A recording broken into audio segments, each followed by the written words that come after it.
మరి అక్కడ కాలు పెట్టడానికి కూడా మనకి ఆ ప్రదేశం లేనటువంటి ఆ ప్రదేశంలోకి ఆ స్వామిని మనం తీసుకుపోయినా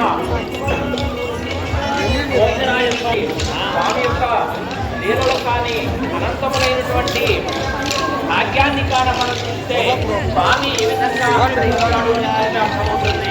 స్వామి వారికి కళ్యాణం జరిగితే వైశాఖంలో జరిగినటువంటి 5 రోజుల పాటు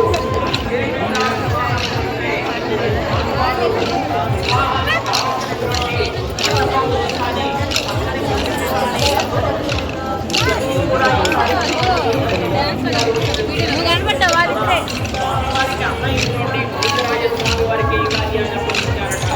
మరి ఆ కార్యాన్ని అప్పగిస్తే అది భోజరాజస్వామి వారికి ఇచ్చేశారు అంటే రప్పించారట, మట్టపాదులు నిర్మించారట, అతని పన్నెలు నిర్మించారట. మరి